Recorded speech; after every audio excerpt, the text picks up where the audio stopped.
Hello everybody, this is the 40th anniversary celebration of Good Shepherd Lutheran School, Para Vista.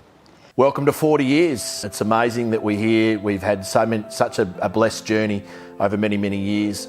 We put this video together to share some of the memories, some of the snippets, some of the reflections from some key people that have been involved with the Good Shepherd community over the last 40 years. So we hope that you enjoy the little insights, reflections that has built this school into the incredible place that it is. I wish to introduce, first of all, myself, Bruno Matuschka. Be proud, be joyful, enjoy what God has given you these years past, and the joy and rejoicing of being with other people who have like minds about their children's future. I'm Janice Traeger, and I've begun my journey with Good Shepherd when this was still a horse paddock here, covered with box thorns and old car bodies, and was right there because my husband was chairman of the property committee, building committee, and so saw it all happening from the very first working bee, where a whole lot of inexperienced people in fence building put a fence around the property to get it started.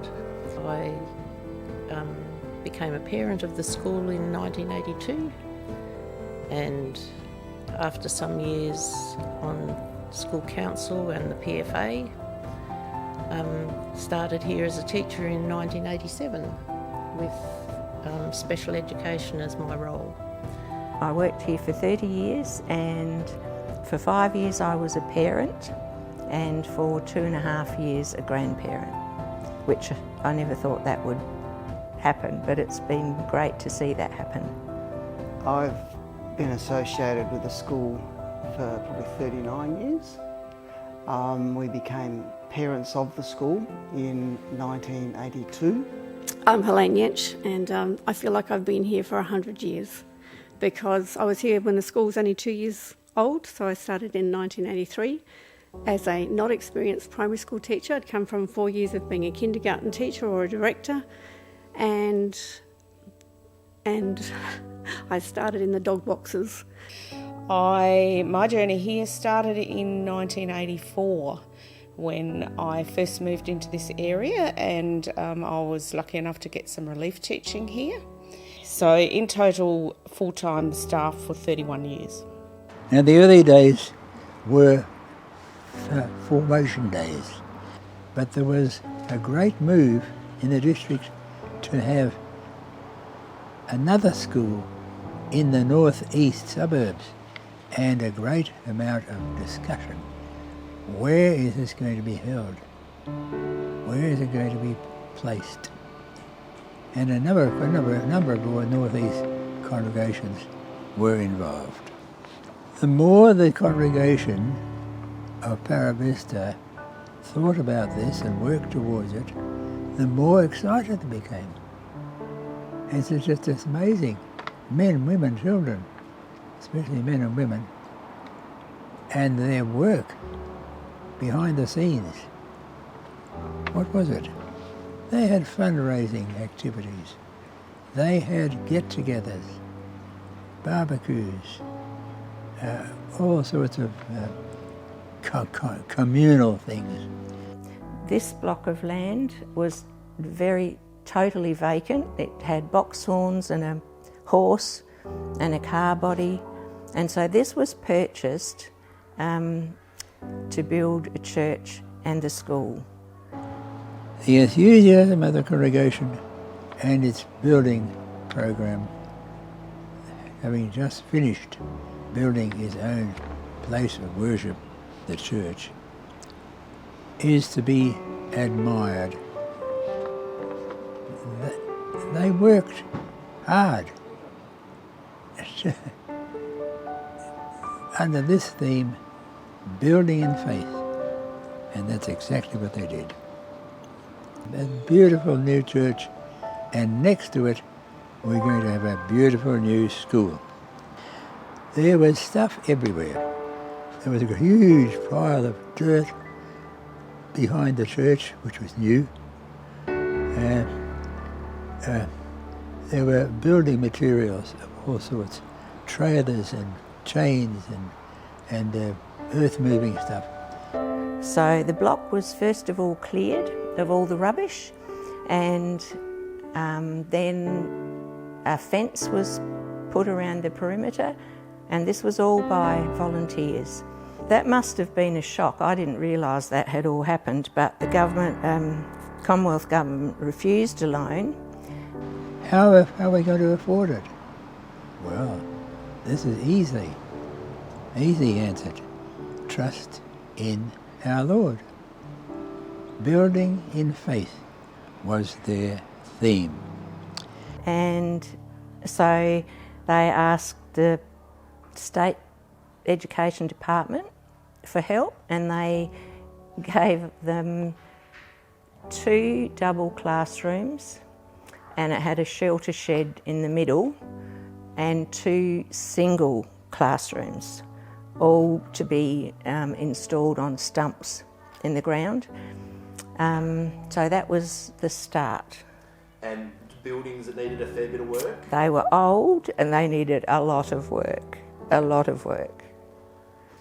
And to see actually what this humble school from cast-off buildings from the Education Department that needed renovating from the roof down. Even the roof had to be sandblasted and painted to get them into some sort of condition. They were just shells, so it was painted inside and out. Free carpet was acquired from a bank that was being demolished in the city, and we had dividers from the bank. Everyone was involved, and everyone was really excited to be involved, and rolling up your sleeves was a pleasure, really. You could see it changing before your eyes, and it was just, I don't know, what's coming here. It was really, really exciting. The church was built first, and then the school was built and started on February the 8th, 1981. And it's amazing when you start something, just how busy it is. And for a start, Bruno was teaching in grade 7, which left just me as the secretary, office person. And you don't even know where you're going, really. It's I don't know if that makes sense, but it was just do what is happening right this minute, and we grew from there. And there was constantly, for my whole life here, there was always something being built and added to. And every time something was added to, it meant people moved around, which meant volunteer help in that regard as well. So, when the plans were first submitted for building a permanent building, we had to have Commonwealth funding because, up until that time, basically everything we'd had cost nothing other than people's volunteer time. The old buildings cost nothing, we just had to pay to remove them from a school to our property. And all the renovations basically cost nothing because of all the volunteer effort that went into painting them inside and out and everything else that went on. But then it came to the planning part, and I guess that's all the unseen part. How many hours committees met with architects, and how the first plans were submitted. And they were rectangular classrooms, very conventional classrooms, and the Commonwealth government came back and said, we're not funding that. These days you build much more interesting classrooms. They have to be a particular square meterage only. We only fund to that square meterage of classroom floor, and they have to be open plan.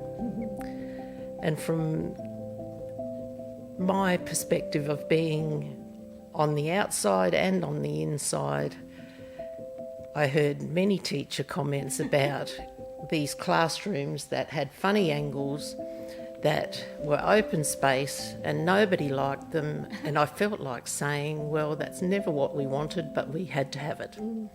I feel like being under one roof was one of the things that created such a close community here, because as you walk from your classroom to the staff room or from your classroom outside, you're meeting other people all the time.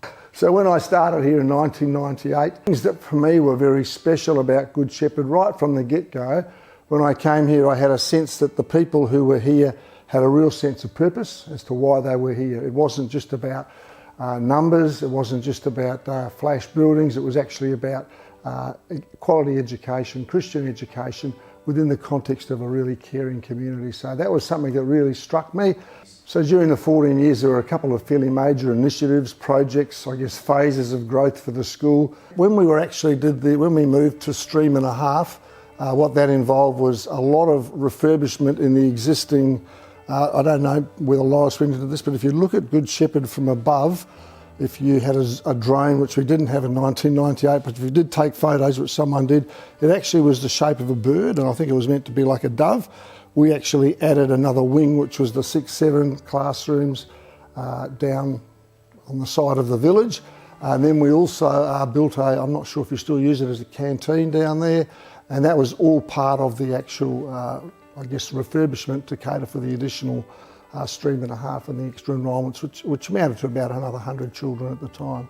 That coincided with the commencement of Endeavour College, and some people may not know, but Endeavour College started in very humble facilities, 2 transportable buildings at the back of this school here. I can remember digging trenches to run cables with the then principal, or the principal who was coming, Mike Lesky, and we started with 21 children. Yeah, the next 20 years was basically, from 2001, a continuous build. We didn't stop. If we weren't actually building, we were planning to build. And we were so blessed with everything that came together. When I started here, we were already building the senior wing. That was a slab. The next big project was when we did the wraparound from where learning support is now, right around through reception, staff room, and certainly the art room. Probably the next one was really the gym. Called Minky Wadley, that's the name. I remember spending a lot of time searching for names, and we landed on that name in consultation with local Ghana people, and that was a big project, and a really positive project that was, I think, is still being appreciated and used these days too. Peripatetic music rooms as well. The library refurb, an addition down to the other end of the senior primary wing with what we built down there. The next biggest project certainly was the senior upgrade and also the ARC. And 6 years later, when they were ready to actually sell it to us, we were in a position then to actually purchase it and also build the ELC. And the timing of that was absolutely perfect. You know, if we'd have had to purchase it 6 years earlier, well, we couldn't have done it. So that was all in God's time. That's what that was. And yeah, so we finished off building the Early Learning Centre, and that has just been an amazing project. And it is an amazing facility, and it's an amazing early learning centre. I might just share about the library and working in an environment where there was a great big pit in the middle of the room.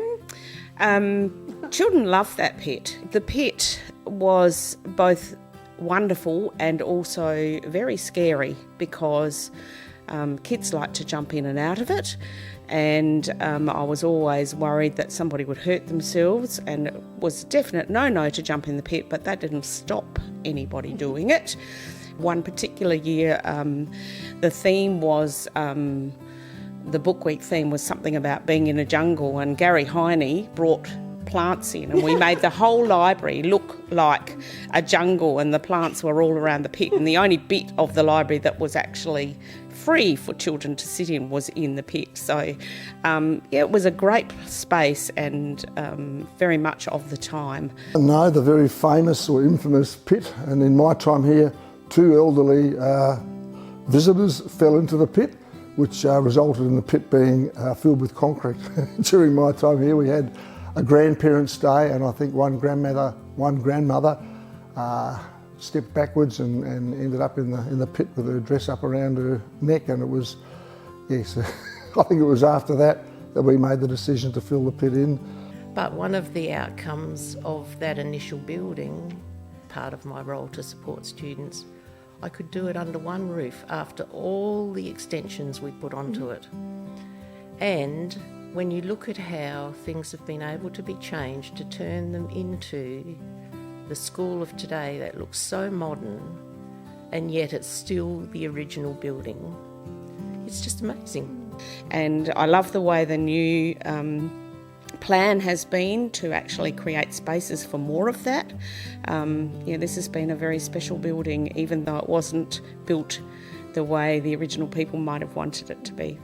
And I came here, I had 219 kids, and this year, 2021, we had 450, I think.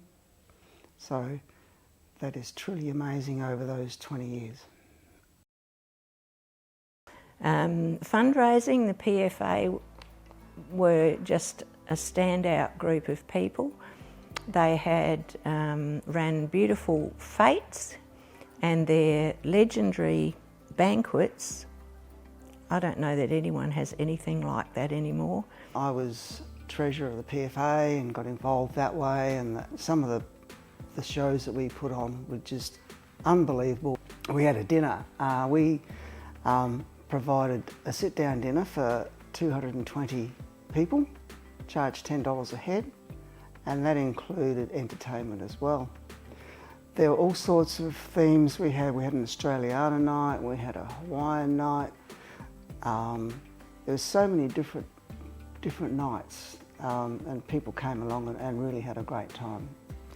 The one that I most fondly remember was the Australiana night. We actually got that dray or wagon inside the courtyard here, and we had a band on that. We had the whole courtyard between the school and the church full of branches, trees. So it looked like we were outside in the bush somewhere. It was amazing. Rex Post, God bless him, he was sitting in a long drop and greeted everyone as they came in the courtyard, and it was quite funny. And yeah, so things like that, and the fete, that really brought people together. Ian Crawley was on the PFA, and he seemed to get his hands on various jobs like cleaning the Hope Valley homes as they were finished being built, which if you've ever cleaned homes that builders have finished with, it's not always fun because painters paint whether the wind's blowing or not. So we cleaned those. They mowed some grass, I'm not sure, it was down at Enfield somewhere.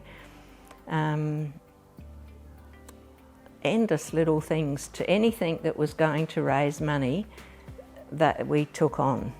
The giraffe money, I instigated and ran it for 3 years, and flagons were like an old wine flagon used to be. It started off if you could just put 1 and 2 cent coins in there, and we'll see how we go. We might have raised $1,000 or something.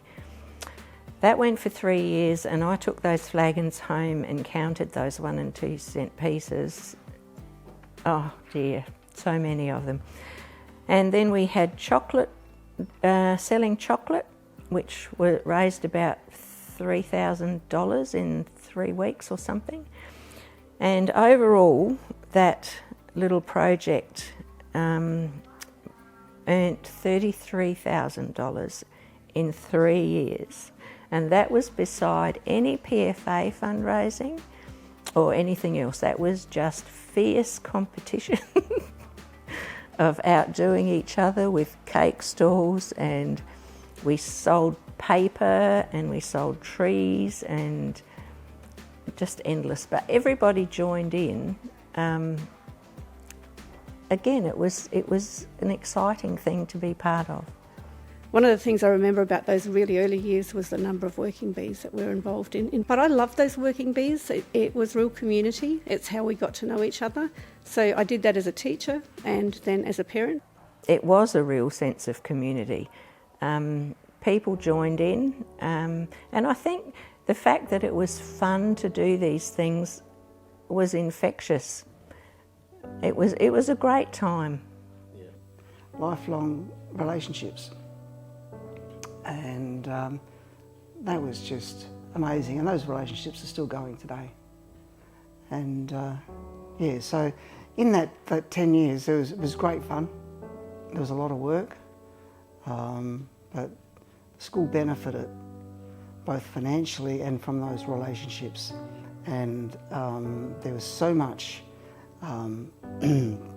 commitment to doing all the stuff that the school wanted and what the PFA wanted, so they could raise funds for this school. I am super proud, and I think the people in the beginning, Matt, had no idea that it would end up like this in 40 short years.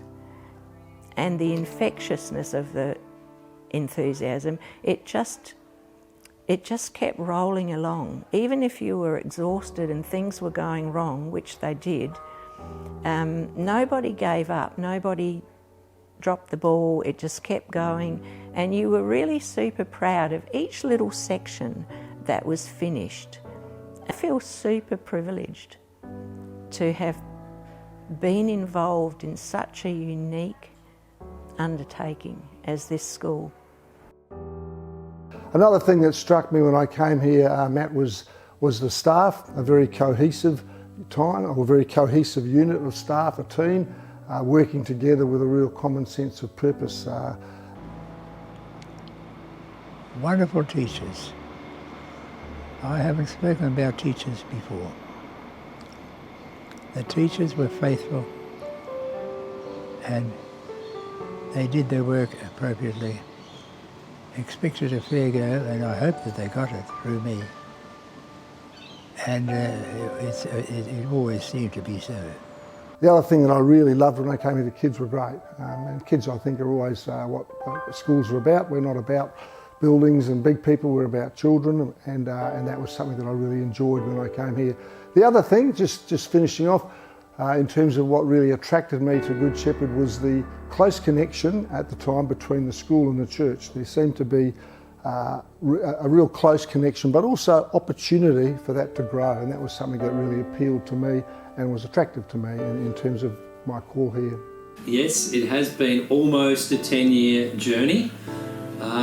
It was definitely a calling, one that I don't think I saw coming, to this place called Good Shepherd Lutheran School. We only ever beat Good Shepherd at sports days. I didn't ever expect that I would be part of the community. But a highly regarded school, a school that at the same time presented with incredible opportunity and potential. It was one of the things I noticed when I arrived at Good Shepherd, just that sense of family and community. But again, a place of great opportunity. For me, I think some of the highlights that immediately come to mind, our welcome event at the beginning of each year, more than 1,000 people, kids and families, coming together on the Oval just to spend time together. It's just an amazing measure of the health of a community. I think of wine and cheese nights, quiz nights and the like. Just great times of laughter and a bit of silliness. It's what really works in community. The dads and kids camping weekend, it's almost become an institution. No, not almost. It is an institution, part of our DNA.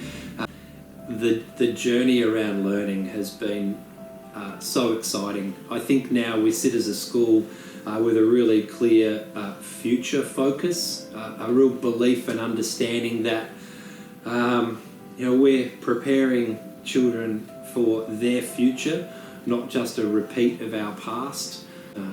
When we give kids voice and choice, we see the real difference they can make in the world. Learning has been reshaped, project-based, inquiry-driven.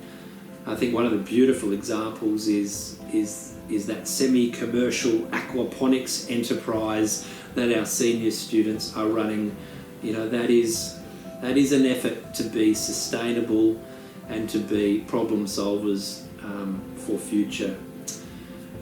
Excitingly and pretty obviously, we've expanded into early learning with the opening of Curiosity in 2020, and that journey has been so exciting to mix with, to connect with families much earlier in a child's learning journey. I guess the real clear memory of those days was how many times there were building projects happening. It was just constant, and the volunteer effort that went into it was amazing. For myself personally, it was just so satisfying to be a member on staff of a school I loved from the very beginning when we all decided to build in faith. The pleasure to actually see that all happening, to witness God's blessing through it all, and to work with kids. Being the Lollipop Man brought so much pleasure to me personally, actually. It was just an amazing thing to do, to wave and smile and say hello and maybe have a 10-second conversation with the kids or the mums or the dads as they walked across. Was invaluable. Yeah, well, all the kids made a little stop sign, and that was just amazing. I've got them home and I look at them. Some people would say that it's a job and all that sort of thing, but no. To me, it was certainly not a job. It was a labour of love, and it was just an absolute pleasure, a very humbling experience to be working here in a place like this. It's an amazing place. The relationships, the community, and what has gone on here is truly amazing, and it's still evolving. 40 years after day one, it is still evolving. My wish for the next 40 years that God would provide the means and the ways of doing things appropriately and very well, so that the school continues to thrive as a wonderful educational outlet. I think God's worked in us and through us in very positive ways, and everybody has benefited. So I'm just still, again, super proud that I could be somehow involved in all of this, and I'm sure that was His hand in guiding me to here. And that's what makes it such a special thing. I'm so glad I was here. And I think that's a wonderful thing, and I just am so pleased to be able to be part of the 40th year of celebration, the celebrations that we're going to be having later this year. I wish Good Shepherd all the best as it continues to move forward, and God's rich blessing as it continues to be a place of excellent education and also serious mission and ministry. I think the big thing for me out of this whole journey has been the proof that you can trust God, because we did start with nothing, and it was only 40 years ago.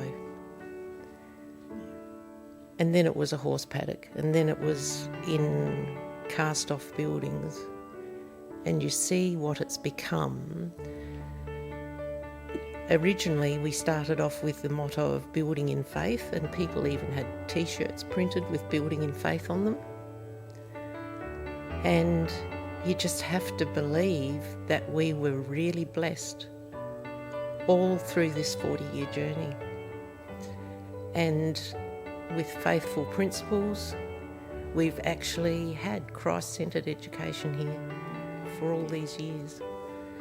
And children learning about Jesus and what he's done for us. And teachers living their life of faith for children to witness. The connection with the church. You just have to think we've been truly blessed for 40 years. If you come to this school, you know that God is the head of this school and he's the leader. And so for the future, even though we've grown really big, I would like to believe, I do believe, that this school will prosper if we remember that God is the head of this place. And I think for me, God's work in this place has been so evident. His provision for this place has been so evident. And so like Janice, I hope and pray that people continue to witness to God and his love for his people and walk in sync with him. And I know that the blessings will flow. I really do wish and pray that this school continues to grow, and that's not necessarily just in student numbers. That's in growing in our culture, growing in our relationships that we have, growing in our relationship with God, and how that all comes together. And I'm just in awe of the 40-year journey. You know, to those who cast the original vision for the school and who also worked, no doubt, tirelessly to bring the dream to fruition. To those people, I just want them to know that they've left a remarkable legacy. Feels in some ways like we've just laid a foundation for all that is yet to come. I am sure God will continue to bless Good Shepherd richly, and I look forward to being a part of those blessings and sharing those blessings with others in the years to come. Thanks to everybody from the Good Shepherd community who've contributed to the school for the first 40 years, whether as a volunteer, a student, a parent, a staff member in leadership roles. Yeah, your efforts are really valued by the school. We've come a long way for the first 40 years. We hope that you've been able to enjoy this video and insight into the history, and we look forward to the future, and we know that God will be with us and guide us in the future years ahead. So we look forward to seeing you and the school prosper again in the future. Thank you.